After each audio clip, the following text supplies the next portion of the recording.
vehicles ang Ortigas Extension dahil sa baha, kaya marami ang naglalakad na lang. Kaliwat kanan din ang natatanggap na tawag ng rescue teams mula sa mga residenteng nagpapasaklolo.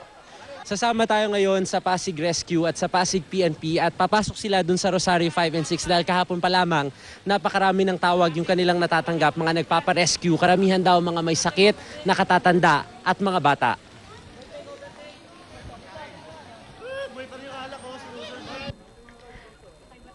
Si Joyce Tarayos nag-aalala na sa kanyang kapatid na ilang araw nang natrap sa gadibdib na baha sa loob ng subdivision. Kailan pa siya nagpasaklolo sa iyo? Kagabi pa po. Opo. Kasi daw po nawalan ng ilaw. Yung phone niya po lowbat na.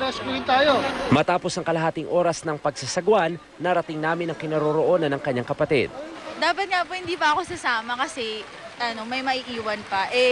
Baka tumaas pa talaga Nakakatakot kasi first time po talaga namin na lumusong sa ganitong kalaking baha. Oo, tapos wala namang bagyo. Opo nga po, nakakapagtaka, walang bagyo pero malaki yung tubig. Sa 6x6 truck na sila isinakay kasama ng iba pang inilikas.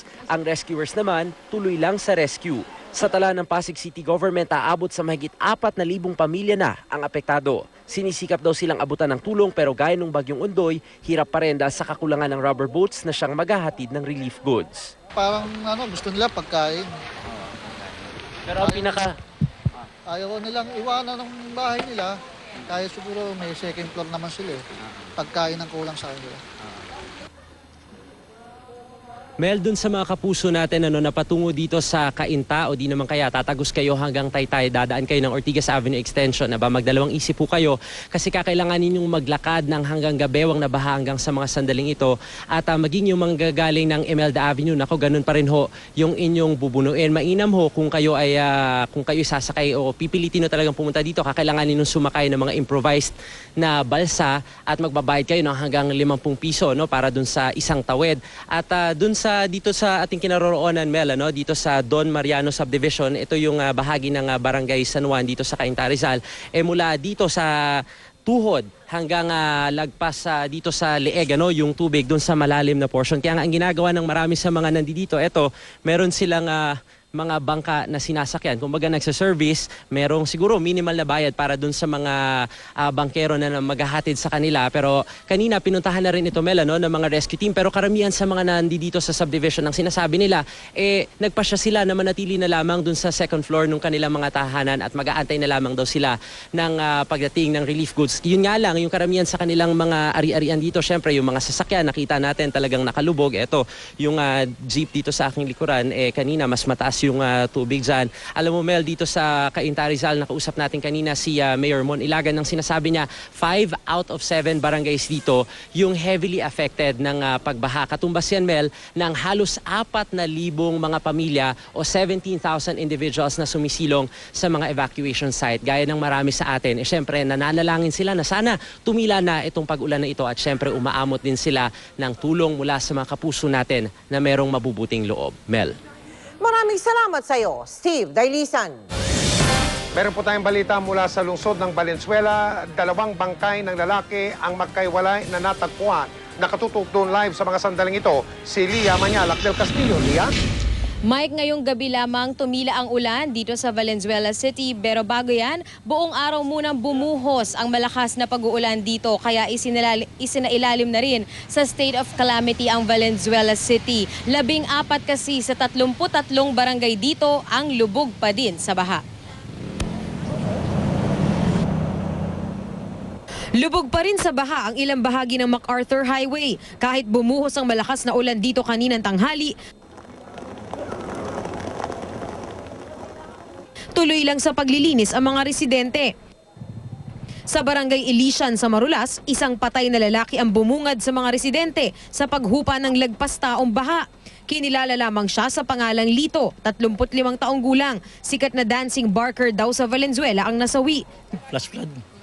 Siguro mga Monday ng gabi, nag-start na siya. Hanggang hita ang tubig dito. Tapos nung mga kahapon na ng mga bandang straight maghapon siya. Talagang tumaas na tubig. Hanggang saan? Mga 15 feet siguro. Sa loob naman ng Plastic City compound sa Kanumay, inanod ng rumaragasang baha ang isang lalaki. Dito siya sa nagibang pader umano nakitang nakasabit kaninang umaga. Itong kinatatayuan natin ngayon ay bungad pa lamang ng dalandanan dito sa bayan ng Valenzuela. Sabi nila kahapon, yung tubig raw dito ay hanggang dibdib at ngayon nga humupa na yan dahil hanggang tuhod na lang yung tubig na kinatatayuan natin ngayon. Pero dahil mataas pa yung tubig hanggang doon sa dulo pa sa Malanday, ay hindi na raw ito maaabot kung hindi ka sasakay ng bangka o ng balsa. Hanggang dibdib pa rin o hanggang lagpas tao pa ang baha doon. Malalaking sasakyan lang din ang nangangahas tumawid. Ang ilang mga residenteng gustong makatawid sa mga bus o trailer truck sumasabit. Lagpas tao pa rin ang baha sa ilang lugar tulad ng Pulo at Malanday. Average of 4 feet pa doon sa area na yun. Pero ang baha kasi doon nanggagaling rin sa high tide. No? Kaya mabagal ang pagbaha. Siguro much worse. No? I wouldn't say naman twice pero 50% more than Undoy. So bakit ka tumawid? Kailangan ka pumasok sa opisina. Lahat naka-plastic sa loob yan. Kahit mabasa yan, hindi siya mababasa yung mga short, yung pants ko, yung mga papeles. Gaano kataas yung baha nila? Sa amin po, dibdib pa po. Ba't ka tumatawid? Ano meron? Maghanap po ng tubig, saka bibili ng makakain. Pati mga tindera ng isda, tinawid ang baha para lang makabenta. So kailangan mo naman magnegosyo. Pambili ng pagkain, araw-araw. Sa gitna ng kalamidad, makikita ang pagkamalikhain ng mga Pinoy. Ang mga balsa gawa sa iba't ibang gamit tulad ng mga plastic na galon, styrofoam o di kaya ay mga lumang ref tulad nito. Ang isang grupong ito rin dinayo ang Valenzuela para mag-rescue ng mga katrabaho. Bakit nyo nga po ginagawa para? Siyempre, kawang-gawa sa mga kasama sa trabaho. Kailan ka pa nagganyan? Nung nakaraan lang po, kahapon lang po. Ba't mo naisipan? Ano po ginamit namin sa pag-rescue sa mga kasama namin? Mahigit sa 4,000 ang pamilyang nananatili sa mga evacuation center.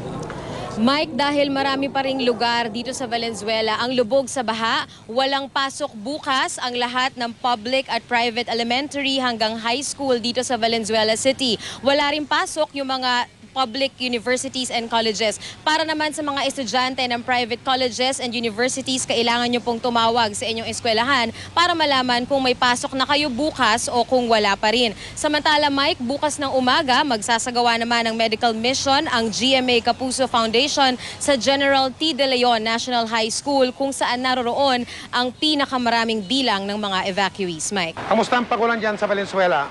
Lia? Mike, bahagya lamang o sandali lamang na sumilip ang haring araw dito. Pero pagsimula ng pagdating ng alas 11 na tanghali hanggang kaninang alas 6 ng gabi ay tuloy-tuloy yung pagbuhos ng ulan dito, Mike. Maraming salamat, Lia Manialac del Castillo.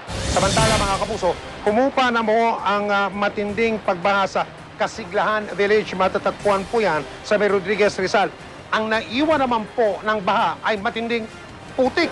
Nakatutok si Dante Perelio.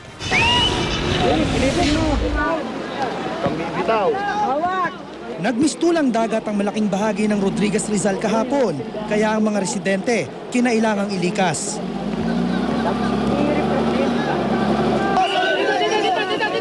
Kaninang umaga, nagsimulang humupa ang baha na nagpahirap sa mga residente ng Kasiglahan Village.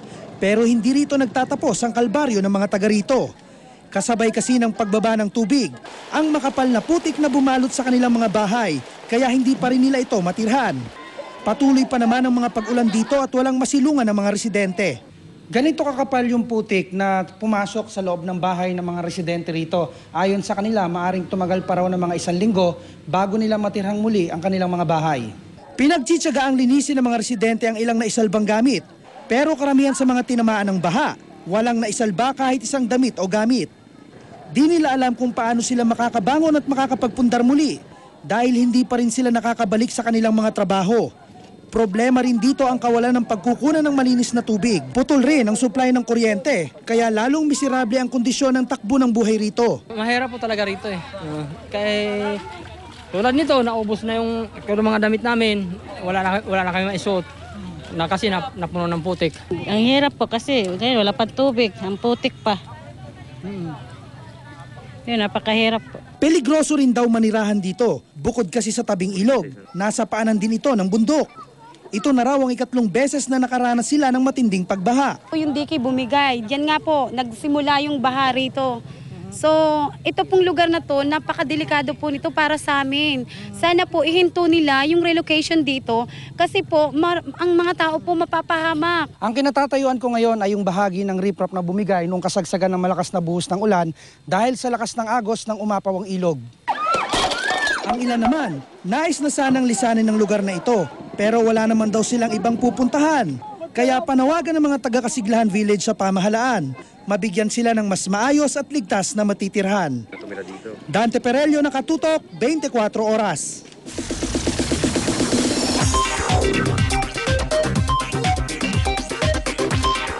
Sa gitna ng bagyo, gitna ng ating dinadanas na hirap, makakasama po natin ngayong gabi ang isang napakagandang tanawin.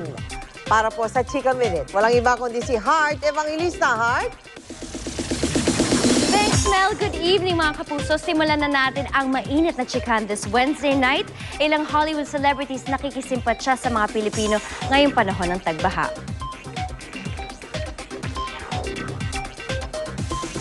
At Marian Rivera, personal naghatid ng tulong sa mga biktima ng baha. Abangan yan at iba ko pang chika maya-maya lang. Susunod, ospital sa Dinalupihan sa Bataan, sinakluluhan ang mga pasyente iniligtas. Sa Tondo sa Maynila, Gina, inatake ng epilepsy habang nasa evacuation center. At sa gitna ng kalamidad, namamayani pa rin ang damayan at bayanihan. Tutok na!